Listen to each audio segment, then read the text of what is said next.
আসসালামু আলাইকুম ওয়া রাহমাতুল্লাহি ওয়া বারাকাতুহু। আলহামদুলিল্লাহি রাব্বিল আলামিন ওয়াসসালাতু ওয়াসসালামু আলা আশরাফিল আমবিয়াই ওয়াল মুরসালিন ওয়া আলা আলিহি ওয়া আসহাবিহি আজমাইন। আম্মা বা'দ। সম্মানিত শ্রোতা মণ্ডলী, আজকের আলোচ্য বিষয় হচ্ছে লা ইলাহা ইল্লাল্লাহ সাক্ষ্য দেয়াই তাওহীদে উলুহিয়া। আল্লাহ তাওহীদের দিকে আহ্বান করে কোরআনে বর্ণনা, যেমন মুশরিকদের সম্পর্কে আল্লাহ বলেন, ইন্নাহুম কানু ইযা কিলা লাহুম লা ইলাহা ইল্লাল্লাহ ইস্তাকবিরুন। অর্থাৎ তাদেরকে যখন আল্লাহ ছাড়া সত্যিকারের কোনো ইলাহ নেই বলা হতো, তখন তারা অহংকার করত। সূরা সাফফাত ৩৫ নম্বর আয়াত। সুতরাং এটি প্রমাণিত হলো যে লা ইলাহা ইল্লাল্লাহ এর সাক্ষ্যই হলো তাওহীদ। লা ইলাহা ইল্লাল্লাহ সাক্ষ্যের অর্থ আল্লাহ ব্যতীত সত্য কোনো মাবুদ নেই। লা ইলাহা ইল্লাল্লাহ সাক্ষ্যের দুটি রোকন, একটি না বাচক, দ্বিতীয়টি হা বাচক।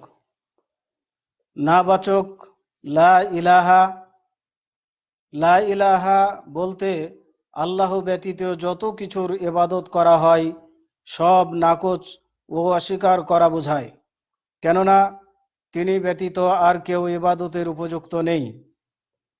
হা বাচক ইল্লাল্লাহ, ইল্লাল্লাহ বলতে যাবতীয় ইবাদত এক আল্লাহর জন্যই সাব্যস্ত করা বোঝায়।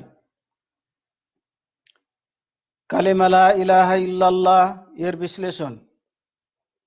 লা, লাই নাফি জিন্স, যার পূর্বে এ লা ব্যবহার হয় তার সমস্ত জাত সত্তাকে নাকচ করে।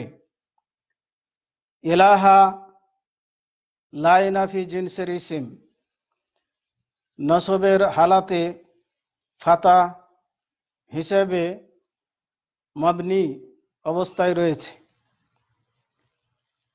লাই নাফির খবর উজ্জ, আর তা হলো বেহাক্কিন অথবা মুস্তাহিকুন লিল ইবাদা, সত্য বা ইবাদতের উপযুক্ত।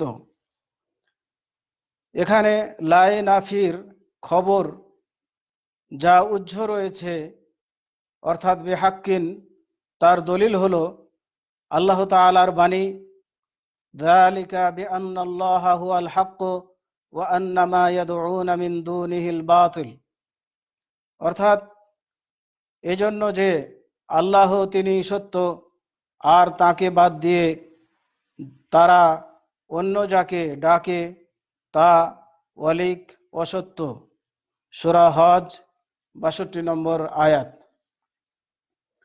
আজকে এই পর্যন্তই।